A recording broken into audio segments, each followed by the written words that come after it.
Thank you very much, Reines. I was invited to give a speech about future of the digital market and internet.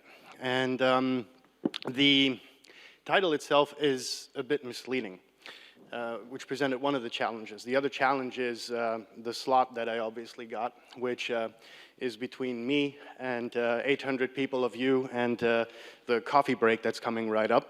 So I'm going to be very, very brief as I can. More examples if you wish them later on in the panel discussion.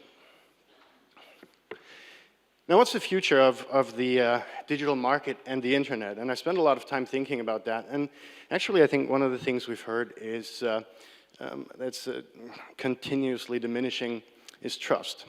We're losing trust due to facts or due to incidents that happened last week, where even consumer software is being used to, where consumer hardware is being used to actually create massive DDoS attacks, which, if not directed towards Dyn, but if directed towards an internet backbone like D6, would have serious impact, downing the web, thereby downing banking services immediately, thereby downing the entire web, if you will. And I put some research into this and gave a speech about that at a conference in Copenhagen last year, and thought this was kind of out there, for a lack of better words. And after my speech, a guy comes up to me and says, hey, look, you know, I work for a backbone company in the US and this stuff is happening. And we're kind of struggling keeping our operation going in parts because the DDoS attacks are increasing, not only in number, but also in traffic. So getting to the trust issue, I think I'm going to juggle a few numbers. Generally, though, keeping that also very short. Another thing I'm going to keep exceptionally short is if you want to know more about myself. Linus, where's the forward thing here? you should point it to the computer. Okay. And if it doesn't, okay, let's just use a mouse today. Okay, there we go. Sorry.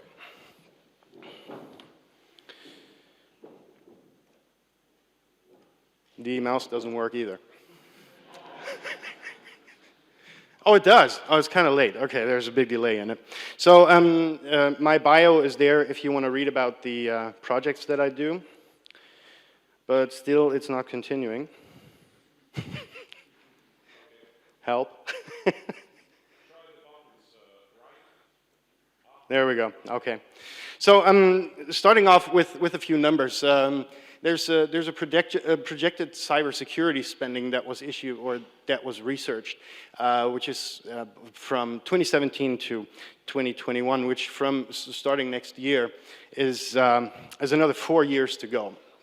And I was really surprised by that number, which is about $1 trillion US, which is expected to be spent on cybersecurity alone. This does not by itself include the actual spending for hardware and software that's to be included and that is to be secured in the point later on by this $1 trillion. So the projected damage by cybercrime, on the other hand, in 2021 is expected to reach $6 trillion. And this is by itself an impressive figure because I think that I'm the first one to juggle around in the trillions here. We started out with millions, then we went over to the billions, and now we're at trillions actually. But putting this into context is actually a very, very, very surprising thing if we're looking at a projected 2016 nominal gross world product of 75 trillion. Now, I'm not very good at math, but 6 out of 75 should add up to something like 8% of the global global gross domestic product being caused or being taken away out of the global gross domestic product as actually victims or losses of cybercrime. So what can we learn? I think we're kind of working with insanely big numbers, and what it boils down to is that we're going towards, we're reaching dimensions that are incomprehensible. And I think by those numbers, if these numbers start to circulate, we're going to lose trust even more as professionals. So I thought to myself, and specifically how we can change our behavior and how we can modify our methods of work so that we can regain this trust, actually. So we have a few factors that play in here, and I think this is the digitization megatrend is actually one of the words that I've learned to hate very much because it's cryptic. It doesn't give you anything particular. It just describes that everything is being interconnected and that everything is being connected. So we're having a variety of factors playing into this word, which I have taken apart as moving forward. So Industry 4.0, as mentioned by Steve earlier, is expected to have investments in the European industrial sector of 100 billion euros PA. And this is another very big number, and basically is sourced by PricewaterhouseCoopers, who did a very, very big analysis and published a very interesting paper on the topic. I can only encourage you to read it. And this factor describes what Steve already mentioned and described in more detail, so I don't want to get into too much detail on that. The most important factor, and I think the one we have witnessed to be one of the weak points, is actually the consumer digitization. So we have things like virtual reality, we have home automation, we have IoT, we have a variety of other factors that by themselves are good. They're really factors that allow us to move forward, that allow us as a society to move forward. But one of the most important things we have seen last week is that they come pre-packaged with a variety of vulnerabilities through systems that we thought to be safe due to their architecture and infrastructure, which by itself didn't come to be true. The risk management sector, and this is where I spend a large variety of my, or big chunk of my research. So we have the deep web, we have Bitcoin as game changers in the entire cybercrime industry, and they are game changers because they allow criminals to take advantage of instruments that have been created for a good purpose. And to give you a very plastic example, in the insurance industry, there's a product that's not allowed to be advertised. It's called kidnapping and ransom. Some of you in higher management will be inside these policies, which are usually taken out by corporations. And I advise insurance companies in terms of how they can make their cyber insurance products better, how they can adjust the premiums, and to make them aware of certain risks that are out there which they haven't considered in the premium calculation. So I was invited to give a speech at one of their meetings, and talked about the Bitcoin thing, the untraceability, etc., etc. And after my speech was a speech by a man who works for a service company that, for instance, handles these kidnapping cases. So if someone in higher management were kidnapped and the company were held ransom, this company is there to actually take over negotiations, do the money drop, etc. So after my speech, he walks up to me and says, "Hey, you mentioned this Bitcoin thing. We're starting to have kidnappings where the kidnappers don't want money for ransom or diamonds or bearer bonds or anything. They want Bitcoin. Why is that?" And I think that's one of the main challenges that's happening. I discussed later on that the next step would be that the communiques or the ransom nodes would start to come through deep web or Tor mail services to further obscure the identity of the kidnappers and thereby significantly reducing the risk of these guys being caught. So what we're seeing is a transition. We're seeing real-world crime taking advantage of these instruments to reduce the risk or to mitigate the risk of perpetrators actually getting caught. And the same thing applies for terrorism. The attack that happened on TV Saint-Malo in France in 2015, which in essence wasn't a cyber-physical attack, but it was an attack by which their 11 satellite feeds were taken down. And there's no reaction to it.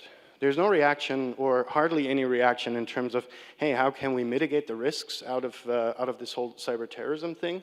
While on the other hand, we have terrorist organizations sitting on billions of dollars of money in their war chests, and there's no real awareness there. And so, if on such a high level the awareness is missing for changes going on, then I think we have to, or we can be sure that this awareness is missing on a smaller scale, which in essence led to the possibility of the attack on Dyn that happened last week, with dire consequences. So the root cause, what does it boil down to? And I don't want to go generally bashing the software vendors or the operating systems companies is unjust. But in essence, what we're talking about is a variety of factors that act as root causes to the system breaches that we have. And with 80 to 90,000 data breaches per annum, each and every one of them costing an average of $2.7 million. We're seeing other impressive figures out there, and that's something we need to also keep in mind. I read an interesting paper in 2015, which was about social engineering, and that 90% of successful penetrations are based on or are made possible by social engineering. So how can this actually happen with software that is supposed to be true? Well, I was invited by a government organization in Germany to create an action plan, because what happened was, during the time that the hospital in Neuss in Germany was crippled by one of the crypto Trojans, their systems were attacked as well. The attack was able to be contained, so none of the network drives were encrypted. It was only a local drive and inside a virtual machine, and that could be tossed, so there was no real harm done. But they got away by yay much from a catastrophe, because a variety of government organizations or local government organizations also handle things like emergency medical service, fire department, in liaison with the police, etc. So if their systems are crippled, essentially what happens is that things like public health and public safety are affected also. So the social engineering bit is another important thing to come to mind, but it also bears into the root cause, which is essentially that software acts as an enabler for these kind of attacks through social engineering to happen.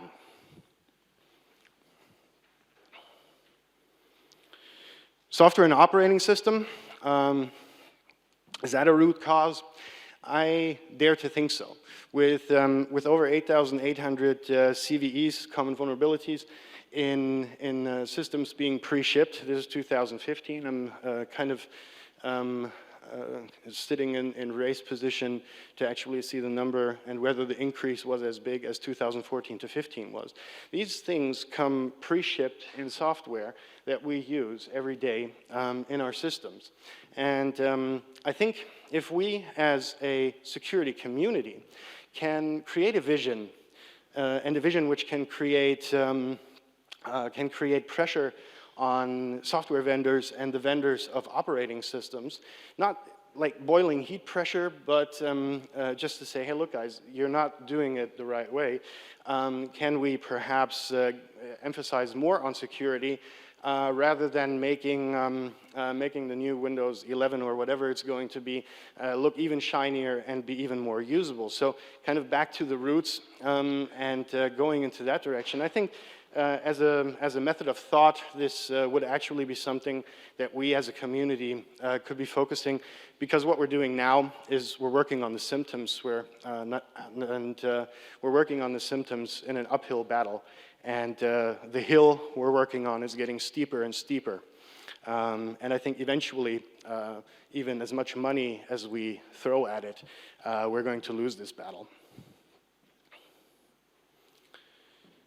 There's an interesting quote which I wanted to mention. This is by a British comedian, John Oliver, which says, "If you want to do something evil, put it inside something boring. Apple could put the entire text of Mein Kampf inside iTunes user agreement, and you just go agree, agree, agree." And essentially, he's right. This is what it has come to. The end license user agreements that we're confronted with have, for a lack of better words, a go out of jail free card for software vendors. And any attempt to scratch on this from a legal perspective is actually going to be very difficult. So I think that we're at a crossroad. We're actually at a crossroad. We can either maintain the status quo, work on the symptoms, or we can perhaps create legislature that makes it more difficult to keep this go out of jail free card. And I think if we do this as a community, we're going to be more successful than any one of us. So I would like to share this message, and I would like this message to be heard and accepted. So the questions are going to be in the panel following up. If you're looking for me, I'm usually in the smoking area outside or otherwise. Thank you very much for your attention. Have a nice coffee break, and I'm looking forward to seeing you again at the panel in, what is it, Rhinus, less than an hour? Yeah. Okay, thank you very much. Okay. Lars?